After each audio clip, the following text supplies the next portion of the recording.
मुख्यमंत्री देवेंद्र फडणवीस मागे बोलले होते की ठाकरे ब्रँड आता ब्रँड काही नाही, ठाकरे ब्रँड वगैरे काही नाही. राजकारणामध्ये सर्व चालते. राजकारणामध्ये हेच मुख्यमंत्री बोलले होते आम्ही अजित पवारला घेणार नाही, मग असे करणार. काय केलं? काहीच नाही केलं. काहीच ब्रँड चालू शकत नाही आहे. देवेंद्र फडणवीस हुशार माणूस आहे, ब्राह्मण आहे, हुशार आहे, त्याला अनुभव जास्त आहे, पण त्याचा मुंबईमध्ये नाही चालू शकणार. काय मुंबई शहरात नाही चालणार. तसा जर विचार केला तर आत्तापर्यंत महाराष्ट्रात सत्तेची उलथापालथ झाली, पण मुंबईमध्ये कायमच शिवसेनाच आत्तापर्यंत महानगरपालिकेत शिवसेनेनीच गड राखलेला आहे. याच्याबद्दल सांगायचं मी का, शिवसेनेचे कार्य आहे ना मुंबईमध्ये, ते संपूर्ण चांगलं कार्य आहे.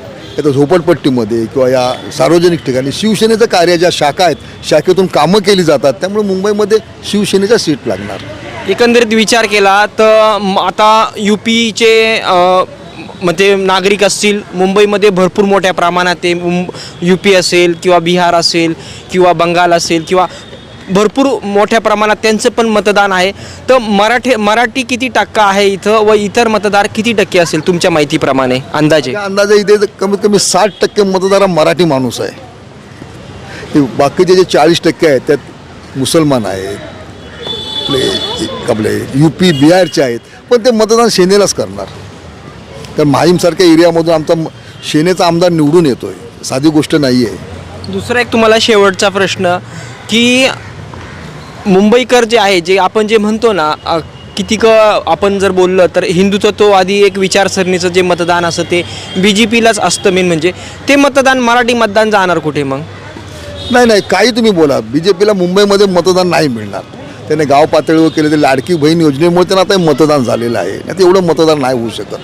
जाता जाता शेवटचा तुमचं काय म्हणजे एक सल्ला मुंबईकरांना? नाही, मुंबईकरांना बघा, हे मुंबईकरांनी मनसे सेनेला मत द्यायलाच पाहिजे मुंबईमध्ये जर राहायचं असेल. कारण आता हे BJPचं पण आता घाटकोपरला पाहिलं आम्ही, मराठी माणसाला फ्लॅटमध्ये घेऊन देत नाही, हे चुकीचं आहे. तुम्हाला महाराष्ट्रामध्ये वाढवलं कोणी? बाळासाहेब ठाकरेंनी तुम्हाला महाराष्ट्रात वाढवलं. त्यावेळी आता 1980मध्ये BJPच्या 10 सीट होत्या, त्याला विरोधी पक्षनेतेपद दिलं. आणि आता यांचे एवढे सीट असून विरोधी पक्ष न देत नाही. BJPची काय चाल आहे ते परमेश्वराला माहिती. तुम्ही किती वर्षापासून मुंबईत राहता? हा माझा 55 वर्ष आहे मुंबई शहरात, दादरमध्ये. आणि दादरमध्ये वाचता वाचण्यात आलं होतं का ज्यावेळेस मुंबईमध्ये मराठी माणूस होता व स्वर्गीय बाळासाहेब ठाकरे यांनी एक आवाज दिला होता मराठी माणसासाठी, व त्यानंतर ते बोलले होते की उठाव लुंगी बजाव फुंगी वगैरे, त्यावेळेस